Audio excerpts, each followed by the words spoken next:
waiting for this. You're not from. नमस्कार मित्रों, स्वागत है आपका गैजेट C60 हिंदी पे। मैं हूं आपका दोस्त आदित्य नाझा और गॉड ऑफ वॉर जो है वो वापस आ रहा है 4.5 साल के बाद। और एक बहुत बड़ा इवेंट है कुछ मेजर कारणों की वजह से, जिनको आज हम यहाँ पे डिस्कस करने वाले हैं। तो गॉड ऑफ वॉर रैग्नारॉक जो है वो अब आने वाला है। और एक और जहां 2018 की गॉड ऑफ वॉर जो थी उसको एक PS5 पैच मिला 2021 की शुरुआत में, जिसकी वजह से वो 4K 60 FPS तक बूस्ट हो गया। पर रैग्नारॉक जो है ना वो इस सीरीज की पहली ट्रू रिलीज है PlayStation 5 पे। और इस बार ही आप एक्सप्लोर कर सकते हैं सारे नॉर्स रेम्स को, भाई वो स्वाटलफेम की सुंदरता हो और एकदम ठंड भरा मौसम हो निफलहेम का, या फिर एकदम ही डरावना सा पन हो एल्फहेम का। रैग्नारॉक जो है वो देखने में बढ़िया लगती है और परफॉर्म करती है जबरदस्त तरीके से। आप जा सकते हैं 4K 30 FPS तक बेस्ट विजुअल्स के लिए, 60 FPS और डायनामिक रेजोल्यूशन तक जा सकते हैं ज्यादा परफॉर्मेंस के लिए, या फिर आप 120 FPS तक भी जा सकते हैं अगर आपका टीवी उस सीमा को पार कर सकता है। और ये सब कुछ होता है बिना किसी फैन नॉइज के, जो कि हमें PS4 में देखने को मिलता था गॉड ऑफ वॉर के साथ। रैग्नारॉक पे जो बढ़िया विजुअल्स है ना PS5 पे, वो इसकी फिल्म मेकिंग लैंग्वेज द्वारा और एनहांस किए जा रहे हैं। ये पहले की तरह ही सिनेमैटिक है और एकदम ही खतरनाक तरीके से ऑलमोस्ट एक वन शॉट स्टाइल में ये गेम दिखती है, जो कि ऑलमोस्ट कभी कट ही नहीं होती। पर ये जो इल्यूजन है कभी कभी खत्म होता है जब भी क्राटोस ट्रैवल करता है ऑल व्हाइट पोर्टल्स के थ्रू, जिसकी मदद से रैग्नारॉक एकदम तरीके से अपनी लोडिंग स्क्रीन्स को छुपा लेता है। पर ये सब तो यार टेक्नोलॉजिकल डिमांड्स हैं। जो सिनेमेटोग्राफी है उसको एकदम ही खतरनाक तरीके से सामंजस्य में बिठाया गया है, राइटिंग के साथ, पेसिंग के साथ और डायरेक्शन के साथ, जो कि जबरदस्त है। और ऑलमोस्ट ऐसा लग रहा था कि हम एक मूवी देख रहे हैं। और रैग्नारॉक के कट सीन तो इतने एंगेजिंग थे कुछ समय पे कि हम चाह रहे थे कि वो कभी खत्म ही ना हो, बिकॉज उसका मतलब ये होगा कि हमको खेलना पड़ेगा। पर हाँ जी, ऐसा ही कुछ है, क्योंकि गेम्स के अंदर प्लेयर्स को कुछ ना कुछ तो देना ही होगा करने के लिए। तो उनकी स्टोरीज जो होती है ना ज्यादातर सफर कर जाती है इसकी वजह से, और ये थोड़ा बहुत रैग्नारॉक में भी होता ही है।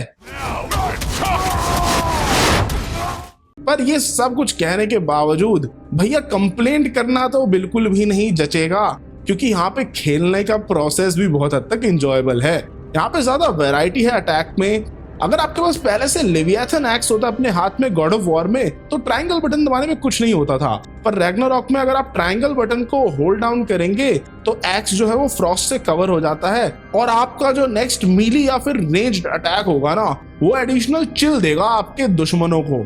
आप ऐसा सिमिलर कर सकते हैं ब्लेड्स ऑफ केओस के साथ, जो कि शुरुआत से ही अवेलेबल है रैग्नारॉक में, पर फ्रॉस्ट के बजाय यहाँ पे जो इफेक्ट होगा एकदम आग वाला होगा। एडिशनली यहाँ पे क्राटोस का जो मूवमेंट है ना वो आपको हेल्प करेगा कॉम्बैट में भी।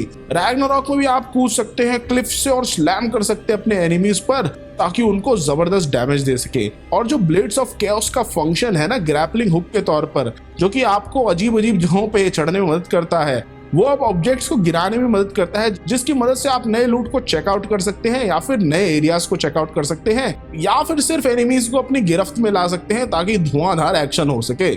आपके जो दो वेपन्स हैं एक्स और जो ब्लेड्स हैं, उनको आप अपग्रेड तो कर ही सकते हैं जैसे जैसे आप एक्सपी गैदर करेंगे और रिसोर्सेज गैदर करेंगे, और साथ ही साथ आप उनके रूम्स को भी स्लॉट कर सकते हैं एलिमेंटल इफेक्ट्स के लिए। दोनों ही वेपन्स के अंदर एक लाइट और हेवी यूनिक अटैक ऑप्शन है और बढ़िया है एक्स्ट्रा डैमेज डील करने के लिए और क्राउड कंट्रोल करने के लिए। पर आपको भैया कूल डाउन टाइमर्स का भी ख्याल रखना पड़ेगा। एक चीज जो हमें बहुत पसंद आई गॉड ऑफ वॉर रैग्नारॉक में वो ये है कि एकदम एक लेसन है कि आप कैसे कम की मदद से ज्यादा कर सकते हैं। यहाँ पर सिर्फ 2 वेपन्स हैं, पर गेम प्ले में फिर भी बहुत हद तक वैरायटी है। आप अपने वेपन्स को चार्ज कर सकते हैं फ्रॉस्ट से या फायर से, बटन्स को होल्ड डाउन कर सकते हैं स्पेशल अटैक्स को ट्रिगर करने के लिए, और हाँ जी आप लाइन अप कर सकते हैं अटैक्स को एक कोऑर्डिनेटेड फैशन में, ताकि डैमेज जो है वो एकदम मैक्सिमाइज हो जाए। क्राटोस और एट्रियस को अब आप बड़े तरीके के स्किल्स भी सिखा सकते हैं, जो कि उनके मीली, रेंज, टेक्निक या फिर इंस्टिंक्ट टैलेंट्स को बढ़ाती हैं। और जैसे जैसे आप इन स्किल्स का इस्तेमाल करेंगे और नए टीयर्स को अनलॉक करेंगे, आप डिसाइड कर सकते हैं कि कैसे इनको इम्प्रूव करना है। ये काफी हद तक इंटरेस्टिंग है, क्योंकि कैरेक्टर ग्रोथ जो है वो आपके प्ले स्टाइल के हिसाब से डिसाइड होगा, और ये सिर्फ एकदम कोई रैंडम सी चीज नहीं है जो कि अर्नड एक्सपी की वजह से हो जाए। और ये चीज गॉड ऑफ वॉर रैग्नारॉक में तो है ही, जैसा हमने कहा था थोड़ी देर पहले, पर इस अप्रोच को उस तरीके से भी दिशा मिलती है कि आप कैसे कॉम्बैट करते हैं गेम में। और ये सब कुछ एकदम ही एक साथ आता है कुछ पुराने स्टाइल के old school level game design के, और एनिमीज जो अचानक से कभी कभी ग्राउंड से निकल आते हैं वो तो ऐसे ही बेकार से चारे की तरह है, जो कि आपको लेवल अप करने में हेल्प करते हैं स्टोरी के मेन विलन्स के लिए। कभी कभी इस गेम में ऐसा लगता है कि एक लूट सिमुलेटर है और आपकी जो पूरी जर्नी है उसको स्ट्रेच किया गया है ताकि गॉड ऑफ वॉर रैग्नारॉक जो है वो स्ट्रेटेजिक स्पॉट्स पे लूट रख सके। पर ये वैसा अनोइंग सा नहीं है जैसा कि अप्रोच कुछ अन्य गेम्स ने लिया है। कुछ तो ऐसा जो कि प्लेस्टेशन द्वारा खुद बनाए गए हैं। और ये भी जबरदस्त बात है ना कि आप शुरुआत से ही एकदम जो नैरेटिव स्टोरी है उसमें घुस जाते हैं और कैरेक्टर्स तो जबरदस्त हैं जिनकी स्टोरी के साथ आप जुड़ जाएंगे। रैग्नारॉक जो है वो एक कमिंग ऑफ एज स्टोरी है इंक्विजिटिव और किशोरावस्था में पहुंचे एट्रियस के लिए, जहां पर उनके प्रोटेक्टिव फादर जो हैं वो उनको बचाना चाह रहे हैं 9 रेल्म्स में छुपी हुई मुसीबतों और दिक्कतों से। और जब स्टोरी प्रोग्रेस नहीं भी हो रही होती तो भी जो डायनामिक और एक्सचेंजेस हैं क्राटोस, एट्रियस और मिमिर के कटे हुए सर के बीच में वो आपको सही एंटरटेन रखेंगे।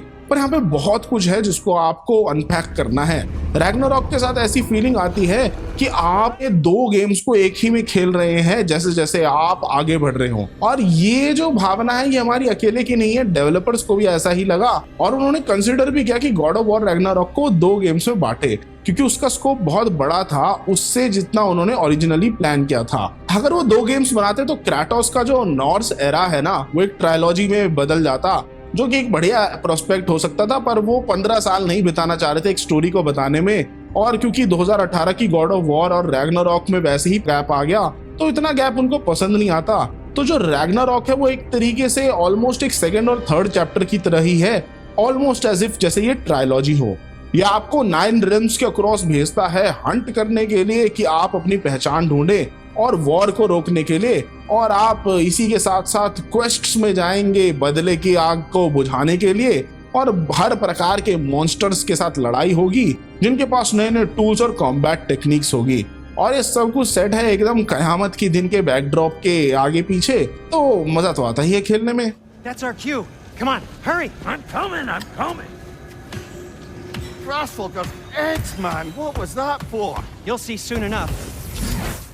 तो दोस्तों ये थी गॉड ऑफ वॉर रैग्नारॉक। बहुत ही बढ़िया कुछ एलिमेंट्स है, ग्राफिक्स जबरदस्त हैं और स्टोरी लाइन तो जबरदस्त है। और क्या आप परचेज करने वाले इस जबरदस्त गेम को? आपके क्या विचार है इस गेम के बारे में भैया मुझे बताइए कमेंट सेक्शन में नीचे, और मैं आपसे मिलूंगा अगली वीडियो में जल्द ही।